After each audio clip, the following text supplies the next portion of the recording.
नमस्कार। आज मैं आपको सुनाऊंगा अष्टावक्र मुनि के बाल्य अवस्था में बुद्धिमत्ता की कथा। बहुत समय पहले की बात है। उद्दालक ऋषि के आश्रम में एक महान विद्वान और तेजस्वी शिष्य कहोड़ शिक्षा ग्रहण करते थे। कहोड़ ने अपनी शिक्षा पूरी करने के बाद उद्दालक ऋषि की पुत्री सुजाता से विवाह किया। सुजाता गर्भवती हुई।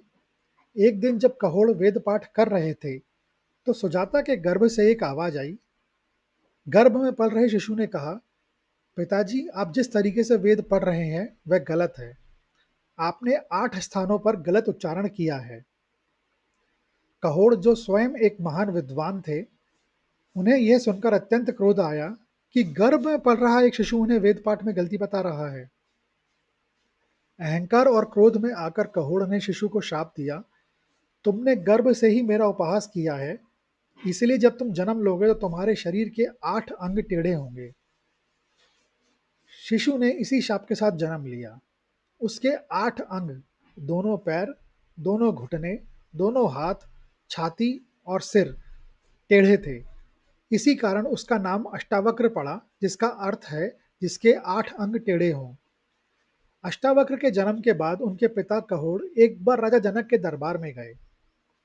राजा जनक एक महान ज्ञानी राजा थे और उनके दरबार में बंदी नामक एक विद्वान थे जो वरुण देव के पुत्र थे।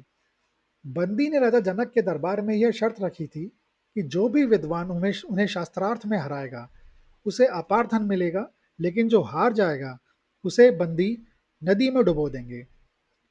कहोड़ ने बंदी से शास्त्रार्थ किया लेकिन हार गए और बंदी ने उन्हें नदी में डुबो दिया, जो कि वास्तव में वरुण लोक का मार्ग था जहां बंदी अपने पिता के लिए यज्ञ करवा रहे थे। अष्टावक्र बड़े होने लगे। उन्हें पता चला कि उनके पिता अभी तक वापस नहीं आए हैं।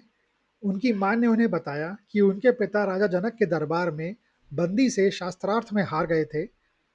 अष्टावक्र, जो अब तक अपने मामा उद्दालक को ही अपना पिता समझते थे, अपने वास्तविक पिता की स्थिति जानकर बहुत दुखी हुए।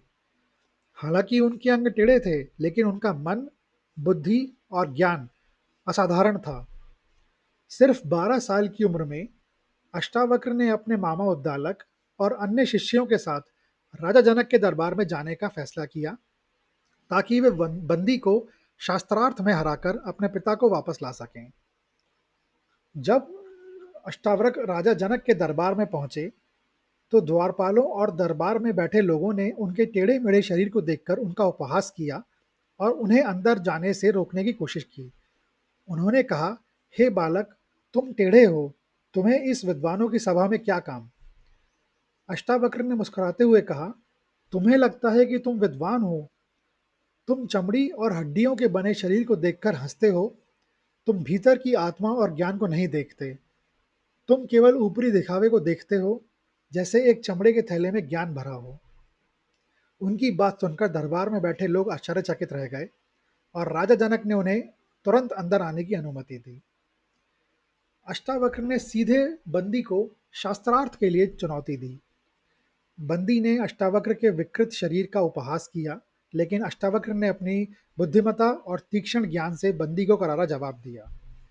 शास्त्रार्थ शुरू हुआ।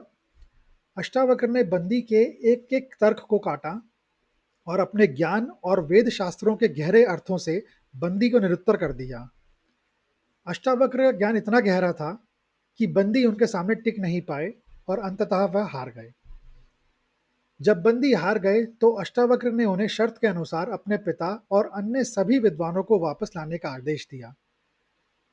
बंदी ने तब रहस्य खोला कि वे स्वयं वरुण देव के पुत्र हैं और उनके पिता वरुण देव एक यज्ञ कर रहे थे जिसके लिए उन्हें विद्वानों की आवश्यकता थी। बंदी ने शास्त्रार्थ में हराए गए सभी विद्वानों को उसी यज्ञ में भेजा था। अब जब यज्ञ पूरा हो चुका था तो सभी विद्वान वापस आ सकते थे। बंदी के कहने पर कहोड़ और अन्य सभी विद्वान वरुण लोक से वापस आ गए। कहोड़ ने अपने पुत्र अष्टावक्र को देखकर अत्यंत गर्व महसूस किया और अपने शाप पर उन्हें पछतावा भी हुआ।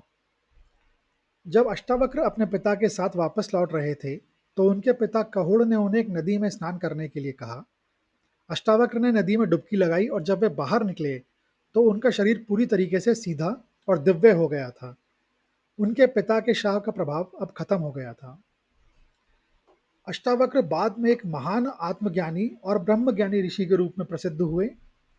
उन्होंने राजा जनक को आत्मज्ञान का उपदेश दिया, जिसे अष्टावक्र गीता के नाम से जाना जाता है और अद्वैत वेदांत का एक महत्वपूर्ण ग्रंथ है। इस कहानी से हमें जो शिक्षाएं मिलती हैं वो है ज्ञान और बुद्धि का महत्व। यह कहानी सिखाती है कि शरीर की बनावट या बाहरी रूप रंग के से ज़्यादा महत्वपूर्ण ज्ञान, बुद्धि और आंतरिक गुण होते हैं। ये कहानी हमें सिखाती है अहंकार का पतन। कहोड़ का अहंकार ही था जिसने उन्हें अपने पुत्र को शाप देने पर मजबूर किया और दरबार में भी बंदी के अहंकार का पतन हुआ। ये कहानी हमें शिक्षा देती है कर्मफल और मुक्ति की।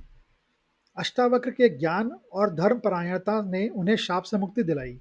ये कहानी हमें शिक्षा देती है गुरुत्व और शिष्यत्व की। यह कहानी गुरु शिष्य परंपरा और ज्ञान के प्रति अटूट निष्ठा को दर्शाती है। यह कहानी हमें शिक्षा देती है असली विद्वत्ता की।